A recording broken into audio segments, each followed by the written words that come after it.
कपास की फसल को लगाने के बारे में सोच रहे हो लेकिन इस बात से डर रहे हो कि हुकूमत रेट नहीं लगाएगी तो कैसे खर्चे को पूरा करूंगा। क्योंकि खादों का जो रेट है वो बहुत ज़्यादा है और कपास के ऊपर तो बीमारियां बहुत हमला करती हैं, तो स्प्रे का खर्चा भी बहुत ज़्यादा होगा। गंदुम ने भी कुछ खास प्रॉफिट नहीं दिया, तो कपास के खर्चों को कैसे पूरा करूंगा। अगर इन सब चीज़ों के बारे में सोच रहे हो तो फिक्र मत करो। आज की इस वीडियो के अंदर मैं तुम्हें बताने वाला हूँ अगेती कपास की कुछ ऐसी वैरायटियाँ जो पिछले 5 सालों में टॉप 5 के अंदर आई हैं। मतलब इन कपास की वैरायटियों से तुम आसानी के साथ 60 से 70 मन के करीब पैदावार को ले सकते हो।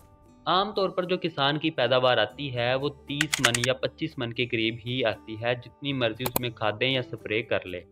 तो इस वैरायटी के अंदर आपको काफ़ी हद तक 60-70 मन के करीब पैदावार मिल जाएगी। और चाहे जितना भी मार्केट के अंदर रेट लो क्यों ना हो, तुम्हारा खर्चा पूरा ही हो जाएगा। मैं उन टॉप 5 वैरायटियों की बात करने वाला हूं जो पिछले 5 सालों के अंदर 60 से 70 मन पैदावार का रिकॉर्ड कायम कर चुकी हैं। उन वैरायटियों में जिनमें अगेती कपास की वैरायटियां आती हैं, ट्रिपल जीन की वो वैरायटियां हैं। लफ्ज़ ट्रिपल ही हमें बता देता है कि इसके अंदर 3 जो खसूसियात हैं वो बहुत बड़ी हैं, जो किसान का खर्चा काफ़ी हद तक कम करवा देती हैं। इन वैरायटियों के अंदर ट्रिपल जीन की खसूसियात हैं। तो ट्रिपल फ़ायदों की बात की जाए, यानी कि 3 बड़े फ़ायदों की बात की जाए, तो पहला फ़ायदा ये है कि ये ग्लाइफोसेट फ्री है।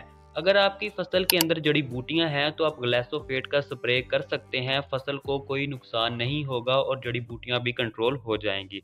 दूसरा इसका फ़ायदा ये है कि ये पिंक फ्री है और बॉल फ्री है, यानी कि जो गुलाबी सुंडी फसल के ऊपर हमला करती है वो आसानी के साथ कंट्रोल हो जाती है, इसके ऊपर उसका कोई भी असर नहीं होता। और तमाम जो दूसरी सुंडियां हैं उसका असर भी इसके ऊपर बहुत ही कम होता है, फसल को ज़्यादा नुकसान नहीं होता। तीसरा इसका बड़ा फ़ायदा ये है कि ये झाड़ को ज़्यादा बनाती हैं और इसके ऊपर जो टींडे होते हैं वो काफ़ी बड़ी मिकदार के ऊपर लगते हैं, जो आपकी पैदावार को 60 से 70 मन के करीब ले जाते हैं। वैरायटियों की बात की जाए तो सबसे पहले नंबर पर जिस वैरायटी को मैंने रखा है वो है FH ट्राई स्टार। दूसरे नंबर पर आती है FH 666। तीसरे नंबर पर है FH 888। चौथे नंबर पर आती है BS 392 और पाँचवें नंबर पर आती हैं FH 333। ये कुछ 5 वैरायटियां हैं जिन्होंने पिछले 5 सालों के अंदर 60 से 70 मन पैदावार का रिकॉर्ड कायम किया है और बीमारियों को खुद ब खुद कंट्रोल करने की सलाहियत रखती हैं। तो आप भी इन वैरायटियों को लगाएं और अपनी पैदावार को बढ़ाएं, और अगर मार्केट के अंदर रेट लो भी है तब भी आपका खर्चा पूरा हो सकता है।